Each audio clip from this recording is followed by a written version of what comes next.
Մարդու իրավունքների պաշտպանի հերթական այցի հասցեն Շիրակի մարզն է։ Անահիտ Մանասյանին հյուրընկալել են մարզկենտրոն Գյումրիում, նաև Ամասիա եւ Աշոց քամայնքներում։ Հիմնական նպատակը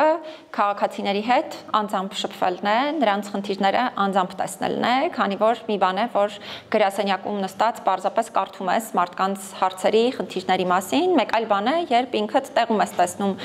այն խնդիրները, որոնք ուզում են քաղաքացիներին։ Գյումրիում եւ Ամասիայում պաշտպանն այցելել է մանկապարտեզներ, մարզամշակութային կենտրոններ, գրադարաններ, ծանոթացել աշխատանքային պայմաններին։ Մանասյանը հանդիպել է նաև համայնքի բնակիչների հետ, լսել նրանց ուզող խնդիրները։ Բարձրաձայնվում են ճանապարհների հետ կապված հարցեր։ Պիտի հատուկ արձանագրեմ, որ իհարկե վերջին տարիներին բավականին զարգացել է այս ոլորտը եւ ակտիվացել են աշխատանքները ճանապարհաշինության առումով եւ բացառություն չէ նաեւ թե Շիրակի մարզը, թե այս բնակավայրերը որպես այդպիսին, բայց միևնույն է, դեռևս շարունակում են մնալ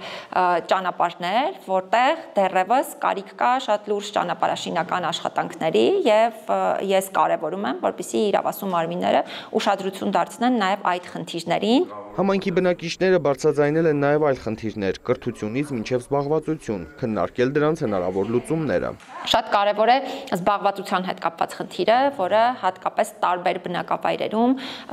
հատկապես նաև գյուղական բնակավայրերում, սահմանամերձ բնակավայրերում անընդհատ են արձանագրում, ինչի պատճառով շատ դեպքերում քաղաքացիները պարզապես լքում են իրենց բնակավայրերը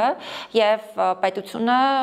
եւ բոլոր իրավասու մարմինները իրապես շատ մեծ ուշադրություն պետք է դարձնեն քաղաքացիների զբաղվածության խնդիրները լուծելու հարցերին։ Անահիտ Մանասյանը հանդիպել է Շիրակի մարզպետ Դավիթ Արուշանյանի հետ, քննարկել են մարզում մարդու իրավունքների պաշտպանությանն առնչվող խնդիրները։ Պաշտպանը վստահեցրել է, մարզային այցի արդյունքներն ամփոփելուց հետո խնդիրների լուծման ուղղությամբ կձեռնարկվեն համապատասխան քայլեր։ Արամ Մանանդյան, լուրեր։